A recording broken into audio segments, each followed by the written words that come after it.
منتجات مش غالية لما بتخلص من عندي بروح اشتريها. بما ان الدنيا غليت ففي حاجات حلوة قوي ورخيصة ممكن نقدر نشتريها عشان بشرتنا. تعالوا مع بعض نعرف ايه هما. هلو، ازيكم يا حلوين؟ عاملين ايه؟ وحشتوني.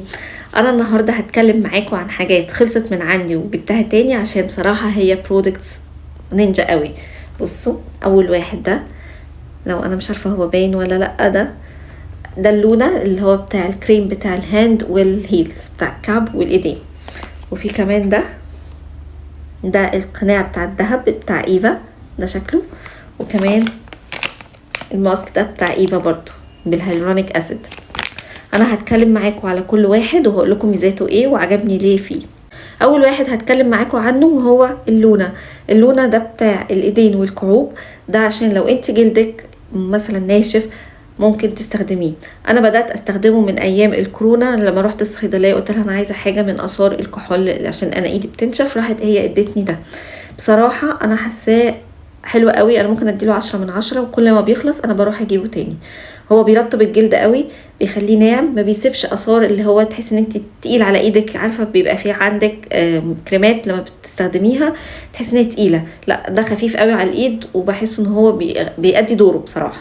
تاني واحد بقى انا بحبه بتاع ماسك الذهب بتاع ايفا اللي هو بالكولاجين. ده انا بحبه جدا. ليه بقى؟ عشان هو بيشيل الرؤوس السوداء من هنا لما بعمله، وكمان بيدي حيوية للبشرة عشان الكولاجين اللي فيه. فانا بحس بنشاط وحيوية لما بستخدمه. بنحط كمية كده على وشنا، كل ده هنا كده بنحطه، بنسيبه حوالي 15 أو 20 دقيقة. وبعد كده بتروحي شايلاه كده، يعني زي طبقة كده بتتشال وبتشيليها كده. انا بصراحة بحب قوي الماسكات اللي بتتشال لما بتحطي ماسك كده تقعدي تعملي كده وتروحي شايلاه. تالت واحد بقى وهو الماسك بتاع ايفا اللي بالهيلورونيك اسيد. انا عاجبني في الباكج دي عشان هو فيه 3، يعني انا ممكن استخدم واحدة كل اسبوع مثلا، فبيفضل عندي وقت اطول. عاجبني كمان عشان هو بالهيلورونيك اسيد، فالهيلورونيك اسيد ده بيعزز البشرة. بحس ان انا كل ما بعمله بحس ان انا يعني very relaxed، بحس ان انا بشرتي ناعمة، بحس ان هي فريش كده، مش بحس ان انا تعبانة، بيدي مرونة كده لوشي.